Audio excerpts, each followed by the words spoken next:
There are people who think too much, who get lost in their own minds, who ask uncomfortable questions and never seem to quite fit in. From the outside, they often receive the same labels: weird, distracted, complicated, even problematic. But what if all that weren't a flaw?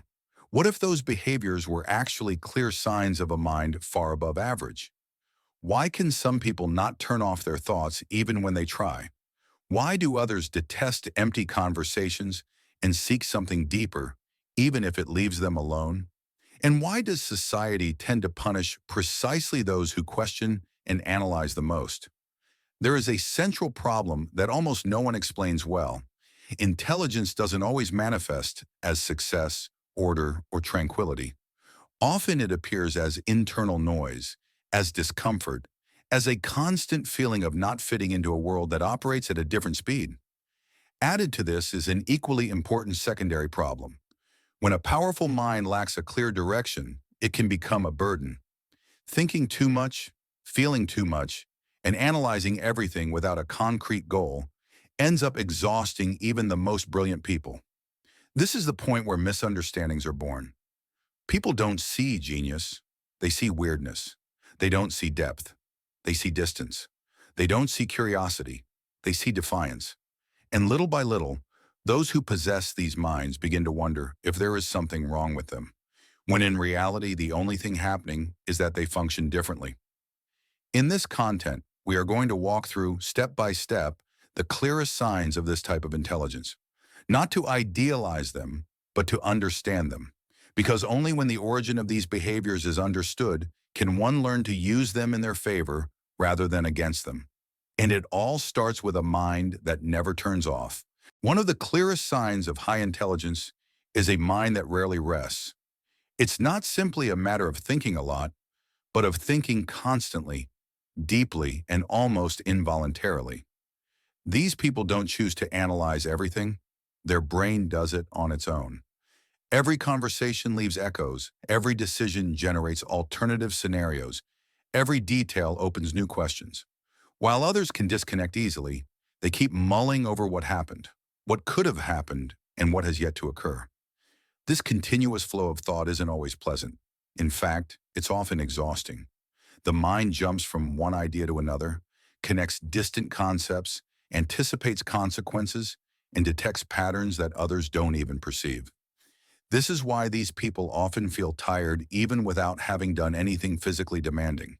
It isn't laziness or baseless anxiety. It is intense mental activity that never fully stops. As a direct consequence of this, the second sign appears: a strong need for solitude. Not because they hate people, but because silence becomes the only space where their mind can breathe. Being surrounded by constant stimuli, superficial conversations, or unnecessary noise further increases mental saturation. Solitude, on the other hand, acts as a regulator. It's the moment when they can organize ideas, delve into their thoughts, or simply not respond to anything. From the outside, this need is often misinterpreted. They are seen as distant, cold, or antisocial. But the reality is different. Many of these people enjoy human connection, just in smaller doses and with greater depth. They prefer one meaningful conversation to 10 empty exchanges. They prefer shared silence to forced small talk. When they can't access these moments of isolation, their mind starts to become saturated. Irritability, emotional fatigue, and in some cases, the feeling of being trapped in an environment that doesn't understand them appear. Therefore, learning to respect this need is not a luxury, but a basic form of self-care for more complex minds. Another powerful and often painful sign of high intelligence is hypersensitivity. It isn't about emotional fragility, as many believe, but an extraordinary ability to perceive nuances that go unnoticed by most. These people pick up on subtle shifts in tone of voice, awkward silences, looks that last a fraction of a second longer than normal. They perceive what isn't said with words, and that forces them to process a massive amount of emotional and social information all at once. This sensitivity isn't limited to people. It also manifests in response to sounds, light, clutter, injustice, or the suffering of others. An apparently innocent comment can resonate for days in their mind. An unjust situation can affect them as if it were happening to them, not because they are exaggerating, but because their perception system is more open, more exposed, more connected. The problem arises when this way of perceiving the world clashes with an environment that doesn't operate at the same depth. From a young age, many of these people feel they don't quite fit in. In group conversations, they get bored quickly, not because they think they're superior, but because the exchange remains on the surface. In social settings, they perceive tensions that others ignore, which causes them discomfort and exhaustion. Over time, they learn to adapt, to fake interest, to suppress complex thoughts so as not to seem strange. This constant adaptation comes at a price. They begin to feel disconnected, as if they were playing a role that doesn't belong to them. The more they try to fit in, the further they move away from themselves. And even if they surround themselves with people, the feeling of loneliness persists, because it's not about quantity, but about emotional and intellectual depth. Paradoxically, this difficulty in fitting in is one of the clearest proofs of their way of thinking. Not everyone is built to understand complex structures, question implicit norms, or reflect on what others accept without thinking. Because of this, these people often find relief when they discover spaces where their sensitivity isn't a flaw, but a tool. Art, writing, music, deep reflection, or relationships where they can show themselves without filters. Hypersensitivity is not a burden in itself. It becomes a burden when the environment doesn't understand it. When it is accepted and channeled, it transforms into intuition, deep empathy, and an understanding of the world that goes far beyond the obvious. One of the most exhausting characteristics of high intelligence is the constant tendency to overanalyze everything. It isn't a conscious choice. It's a mind that works without pause, connecting ideas, anticipating consequences, and exploring possible scenarios even when no one asks.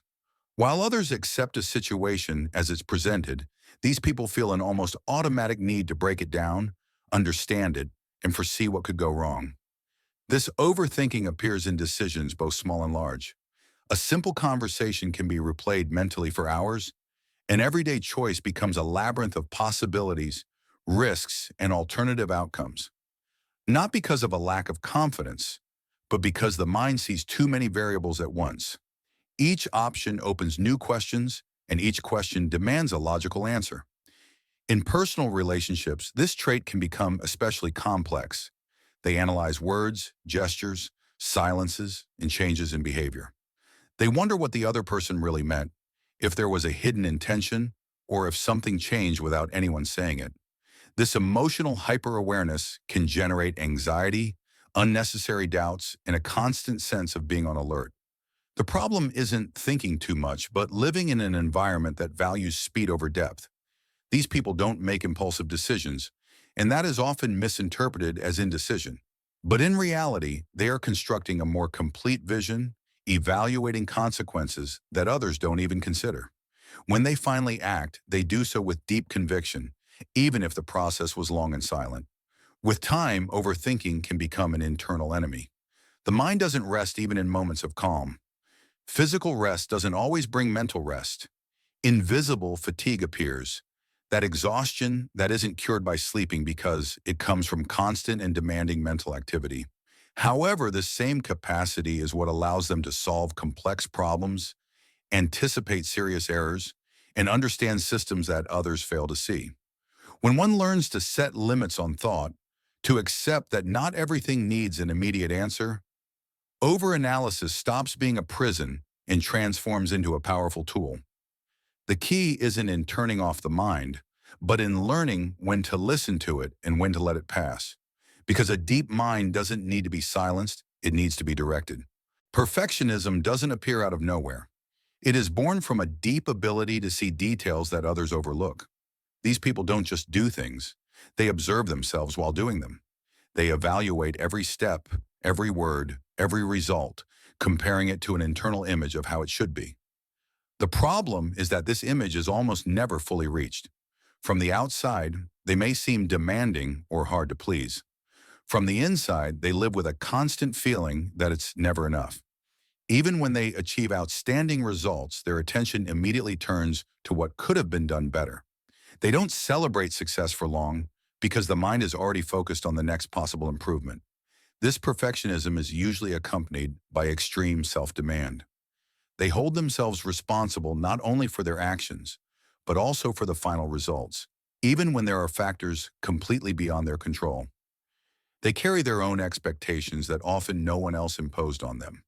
And when something fails, the internal criticism is harsh, direct, and persistent. In the professional sphere, this characteristic can drive work of the highest quality. These are people who don't hand in halfway work, who review, correct, and re-review until they feel at peace with the result. But that level of commitment comes at an emotional cost. Constant pressure can lead to burnout, to procrastination out of fear of not reaching the expected standard, or even to avoiding projects for fear of not making them perfect. In personal relationships, perfectionism also leaves its mark. They expect consistency, depth, and honesty, both from others and from themselves. When they perceive contradictions or superficial attitudes, they feel frustrated or disconnected. Not because they judge, but because they seek an authenticity that isn't always easy to find. With time, many learn a difficult but necessary lesson. Excellence isn't always in perfection, but in consistency and intention. They learn to accept that making mistakes doesn't invalidate their value or their intelligence. That moving forward, even with imperfections, is better than being paralyzed by the fear of failure. When perfectionism stops being a burden and becomes a flexible standard, these people discover something powerful. They can continue aspiring to the best without punishing themselves for not reaching an impossible ideal. Intellectual loneliness does not mean being physically alone. In fact, many of these people are surrounded by people, participate in conversations, work in teams, and maintain normal social relationships. However, there is a persistent feeling of not quite fitting in, as if there were an invisible layer separating them from others. This loneliness is born from a different way of processing reality.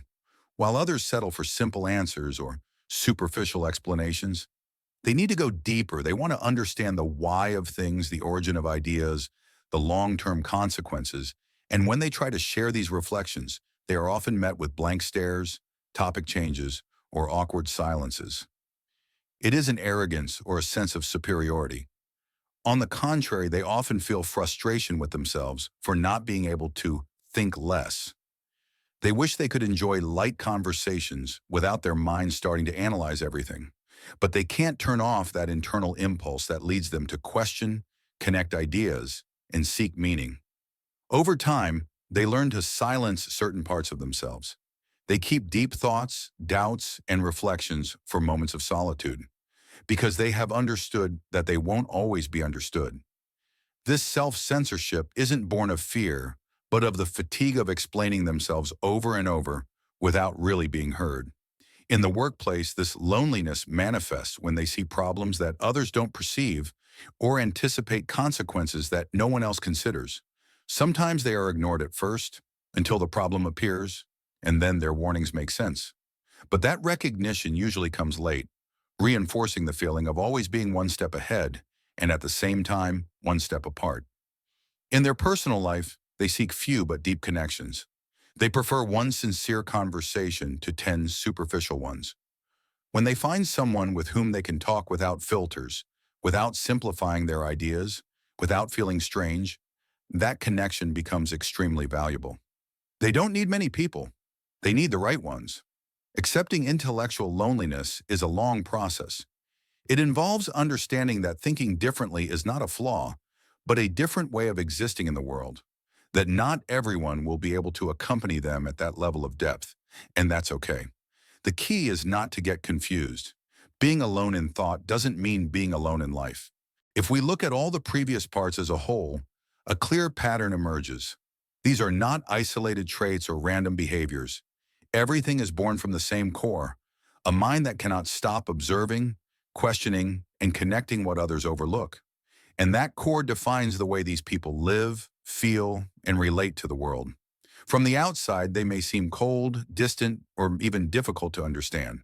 But inside, their world is intense, full of constant questions, deep analyses, and an almost obsessive search for consistency and truth. They don't accept ideas just because. They need to test them, take them apart, and put them back together until they fit with their own internal logic. This way of thinking comes at a price. It's accompanied by mental fatigue, moments of isolation, and the recurring feeling of going in a different direction than most. But it also brings enormous strength, the ability to see beyond the obvious, to anticipate scenarios, to understand complex human motivations, and to make decisions with uncommon depth.